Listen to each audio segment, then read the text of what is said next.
Hello, welcome back to another episode from Pale Horse Survival and Tactical. I'm Bill, glad you could join me.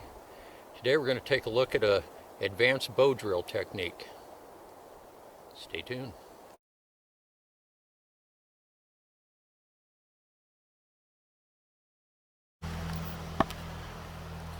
Okay, so what we're going to take a look at today is an alternate bow drill method. But before we get to the demonstration part, we're going to have to build the kit. It rained up here recently, so some of my resources are a bit damp. It should be dry on the inside.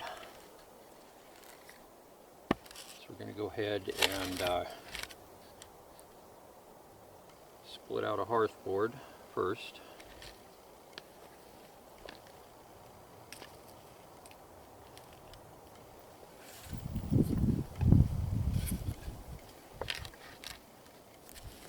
I've got tons of resources laying around up here, so I just gathered up a few pieces. There's stuff everywhere up here. So go ahead and see if we can baton this.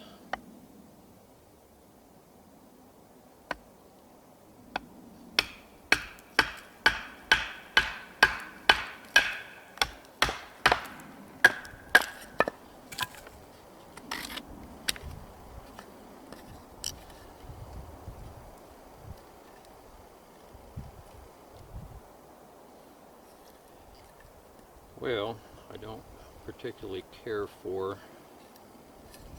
the slant on this. Not real happy with the way that's split. But I'm wondering if we could still make it work.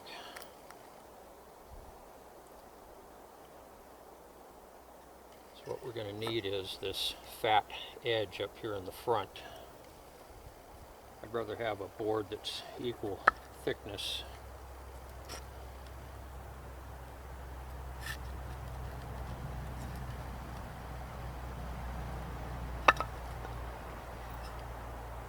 Maybe we'll try splitting another piece off of this, see if we can get a little bit better piece for the hearth board. See what we can do here.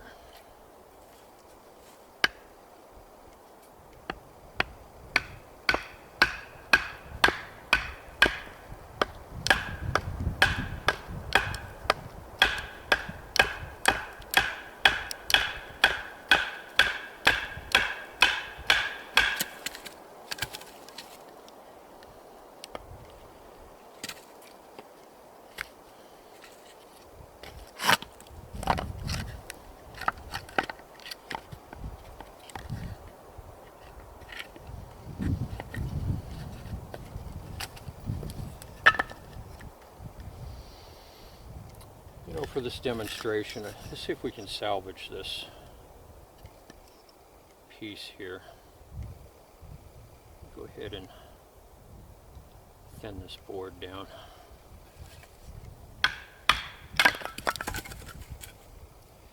There we go. That worked a lot better. So we'll go ahead and clean this up a bit.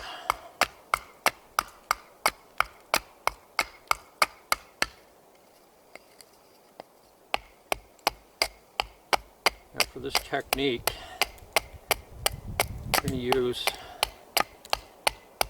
a slightly thicker hearth board.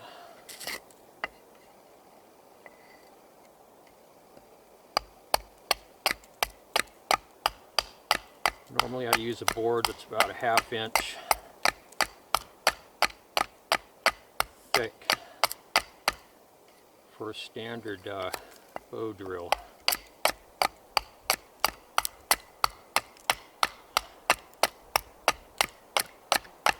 This one will be different.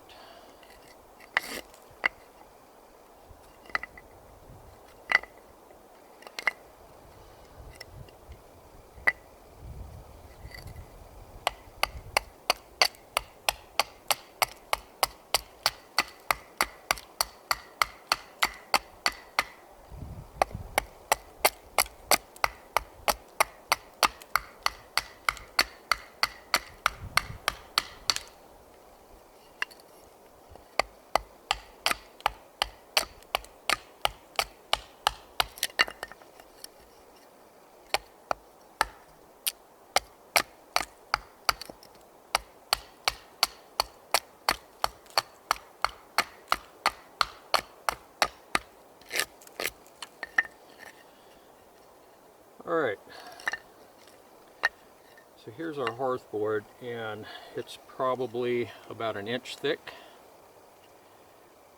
So it's probably about twice as thick as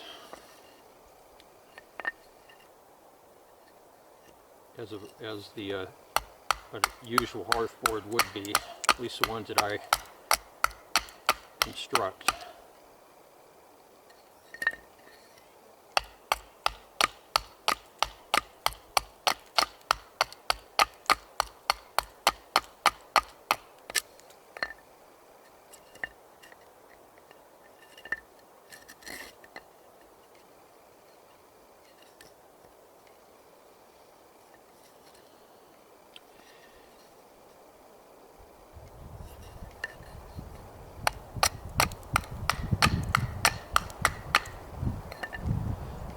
Okay, so there's our hearth. Stick that right there. Now we just need a spindle.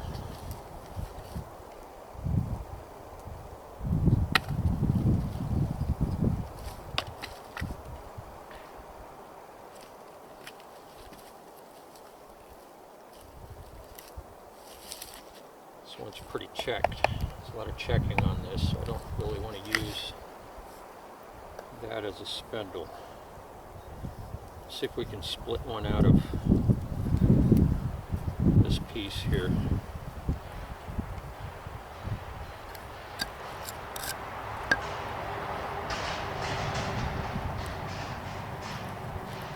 This one's a bit long, so we're going to cut it down after we split it.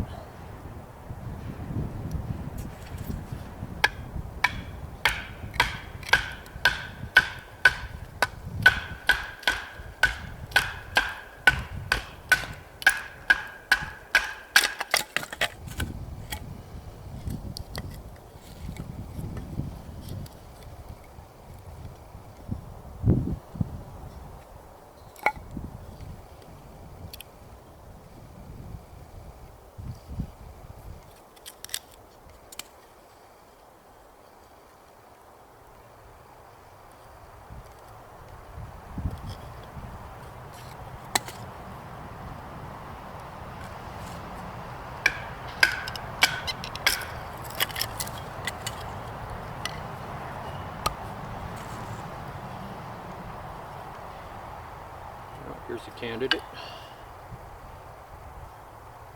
and this is a candidate. This may be a better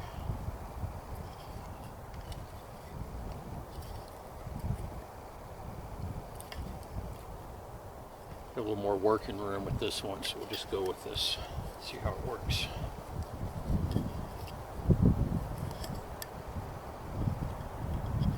I want to cut this down. Too long. We'll get rid of this knot here, so we're going to cut it. That'll be a good length for a spindle here, so we're going to cut just below this knot and get rid of that.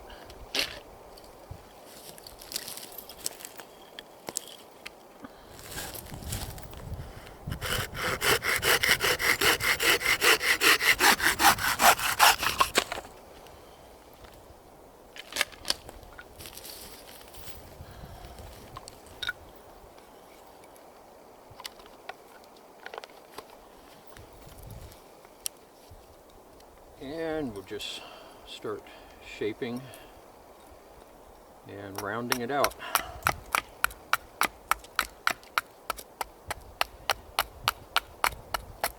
I'm using pine. That's what I primarily have here. This is a coniferous forest, and pine makes a very good bowdrill wood. Branches, smaller branches, tend to be pretty resinous, pretty greasy. I don't have a lot of success with those, so I usually use the bigger pieces, bigger branches.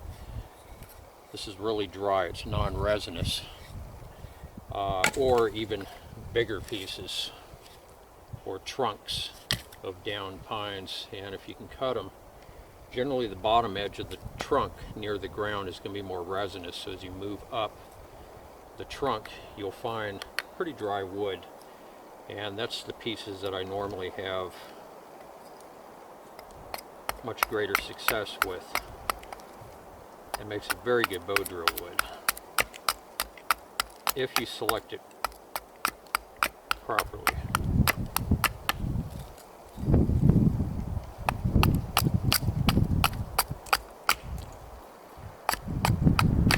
So right here we're just utilizing some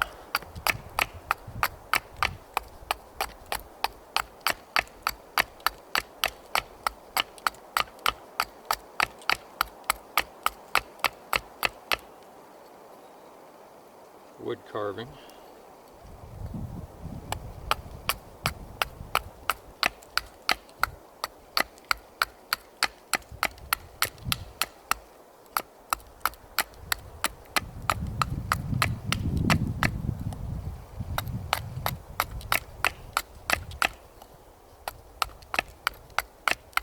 Wood is going to be one of your primary building materials in bushcrafting. It really pays to practice up on those woodworking skills, and that just takes practice and training your hands and your eyes to function together as one.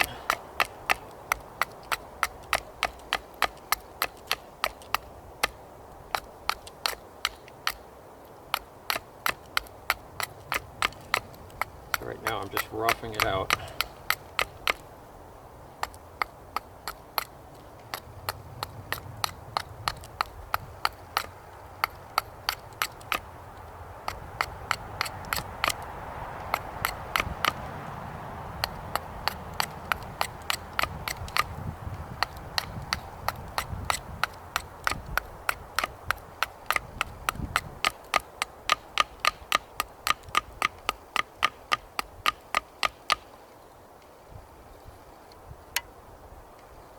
This is what we have so far.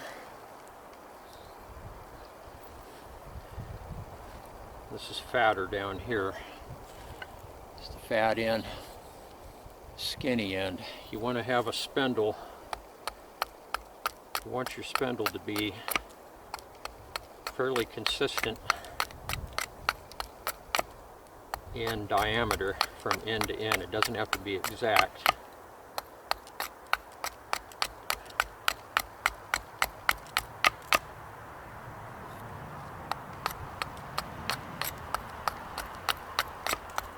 But if it's fatter, noticeably fatter on one end,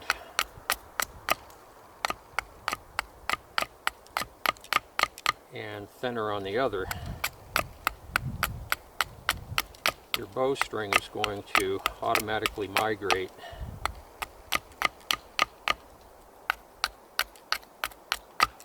to the thinner end.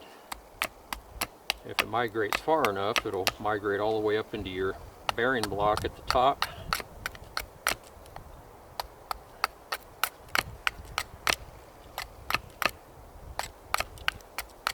Or all the way down into the hearth board, and then it's going to pop your spindle out of your divot at the bottom, and your spindle's going to go flying.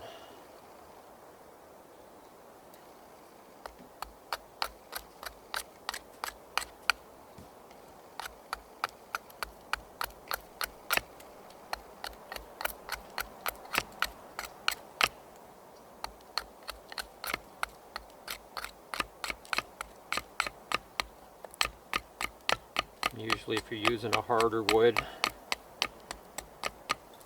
you want to go with a spindle of a thinner diameter. That gives you more revolutions per stroke of the bow, and the revolutions will produce higher temperatures for combustion. Softer woods, you can go with a little fatter spindle. I usually make them about, they usually come out about thumb's width, roughly. There's no exact science to it.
just getting into some woodworking, just get yourself some soft wood and just whittle. And that'll give you an opportunity to get the feel of the wood. You'll start training your hands and your eyes to work together. And a lot of it's intuition as well. This is going to be our top.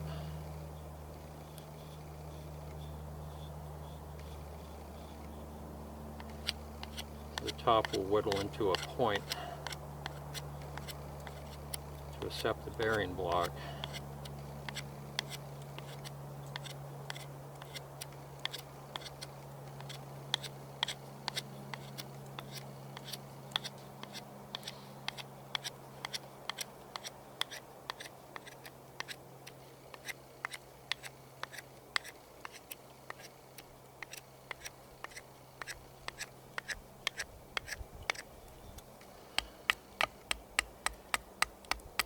I do a lot of chopping with my knives. A knife for me is a multi-use item.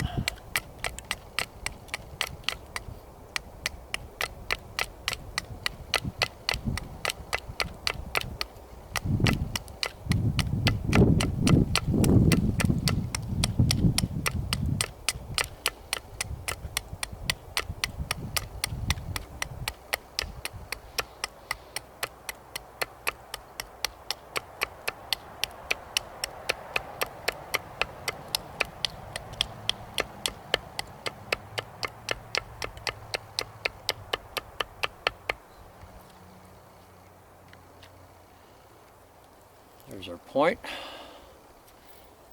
Go ahead and eyeball this. It looks pretty consistent in size. Maybe a little fatter this way, so I'm just going to give it a little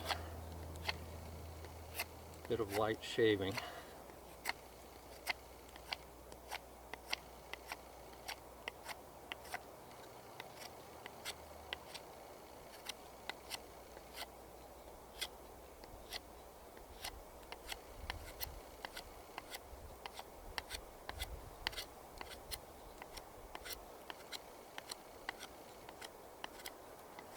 You can see how easy this is to carve. It's nice, soft.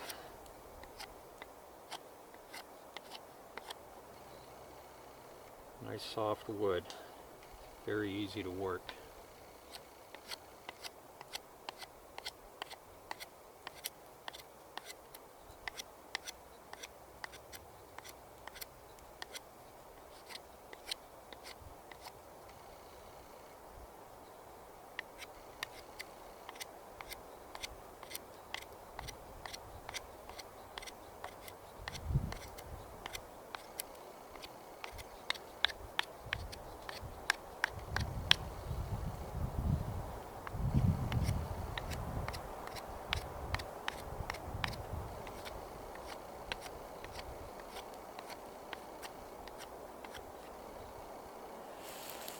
This is where we're at.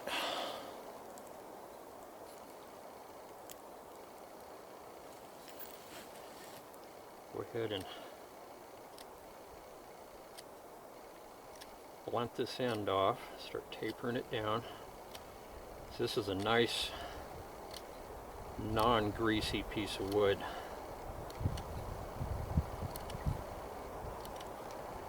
Non-greasy meaning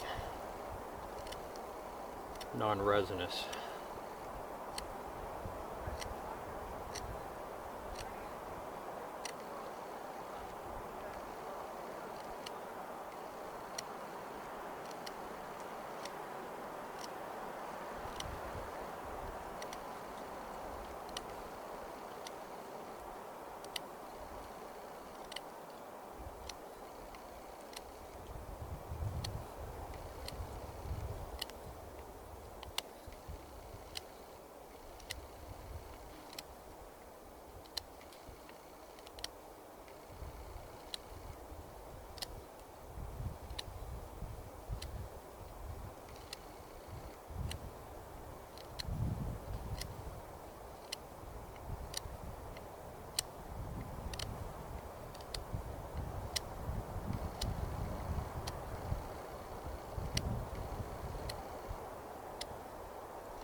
this is where we're at.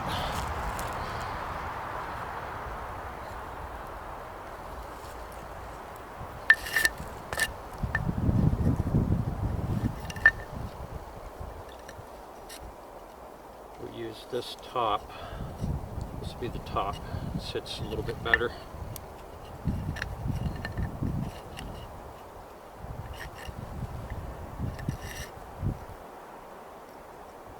That shouldn't be too bad.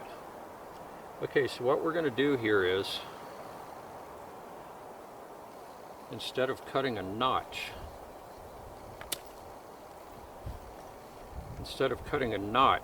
the traditional notch here, we are going to bore a hole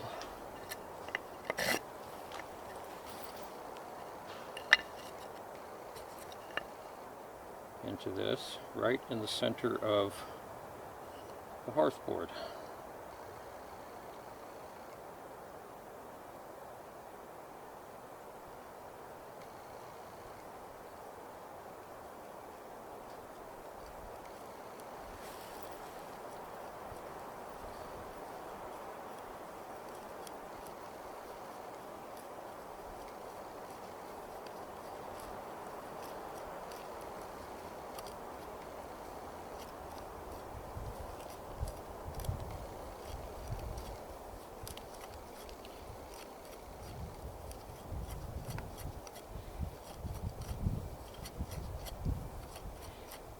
When you do this, it helps to have a knife that has a pointy end.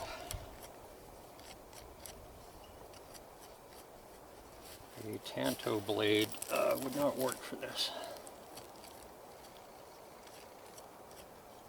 The selection of your bushcraft blade is very important. Your knife literally is your best friend.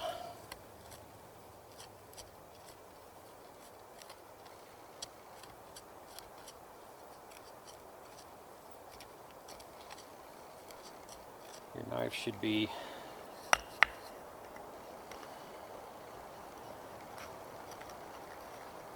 full tang.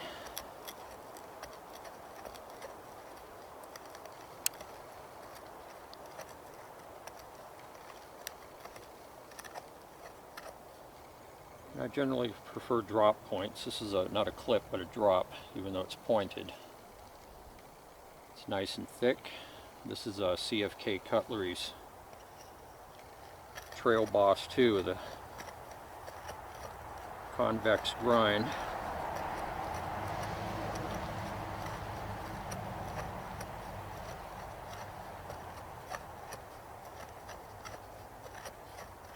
They sent me this knife to shoot a review on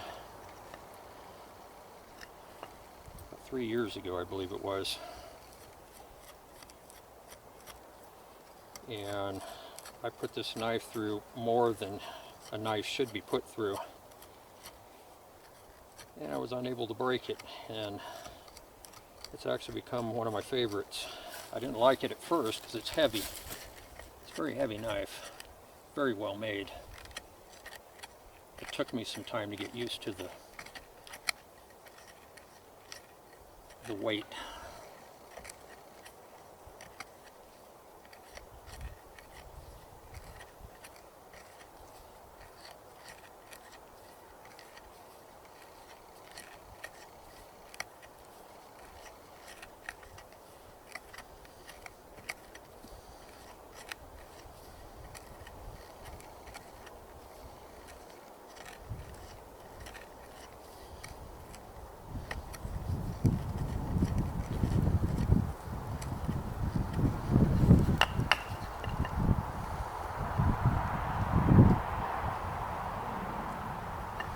A little bit more.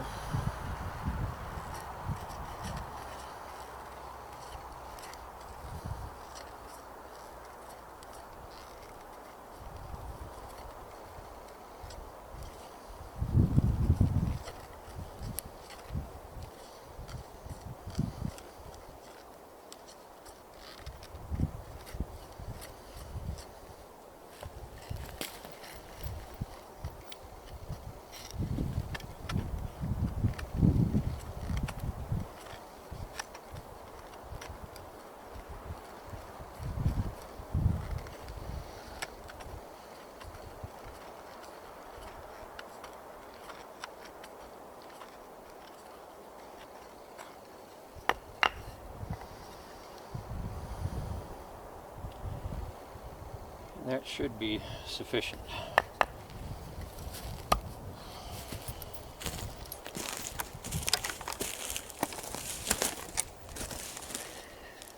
Okay, so this is what we have.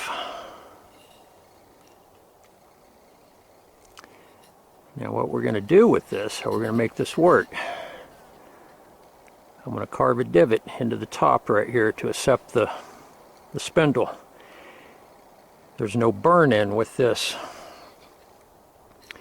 So once you start, you just start bow drilling, and when I have set it back probably about 1/8 of an inch, 3/16 off of this lip so it doesn't blow out the front, but you want the spindle to intersect our hole here. And as soon as it does that, it's going to start puking char out of this hole. And this hole is slanted. When it's laying flat, it's at a slant, so the char is going to slide right on out, and it's going to pull up down here, and it's going to form an ember. But you can see we went back in probably almost an inch. Pretty close to an inch back in there. Every bit of 3/4, but close to an inch. Hearth board's about an inch thick, roughly. So it's about twice the thickness of my usual boards, ones that I would notch. That gives you this allows for the room to bore the hole. So I'm going to go ahead and get set up right over here, clear a spot out, and we're going to get ready to get this going. So I'm going to go ahead and bore the hole up here on the top, and then we'll go ahead and get an ember. Stay tuned.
it, I went and got my poison ivy leaf.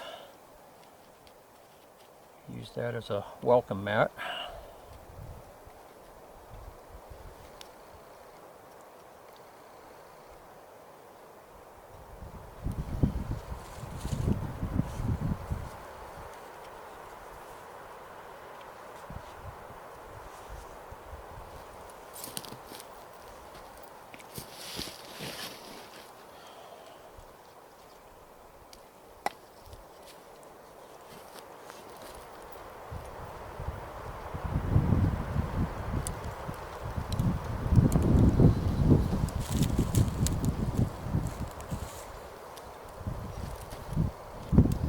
Change positions here. I don't want my boot covering up the action.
This is why I like using the leaves as a welcome mat. A little leaf petiole makes a little handle. That's a manzanita leaf. It's not poison ivy.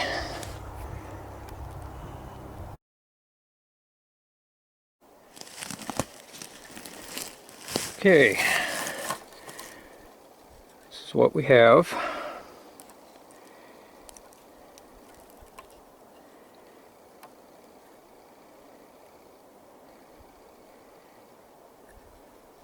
And it worked great.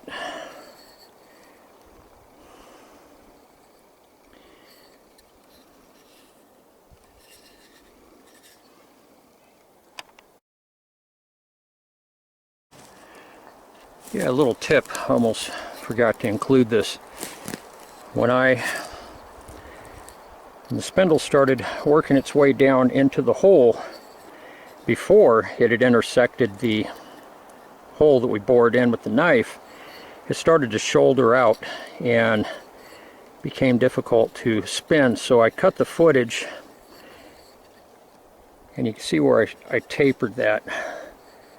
I just shaved the shoulder down and narrowed it, and then I went back in and it spun nicely after that. So little tip, when you first start burning in, wait until you get down just before you're going to intersect the hole, and then stop, narrow your shoulder down.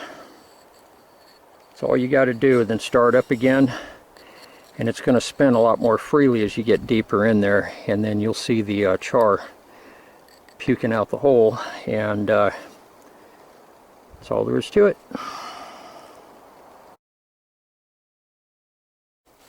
Alright, well, that concludes today's tutorial, and I hope all of you enjoyed this episode as much as I did making it today. Please like, subscribe, and share. I hope all of you are having an outstanding day or night, depending on where you're located, and I will see all of you very soon on the next one. Everybody take care. Bye-bye.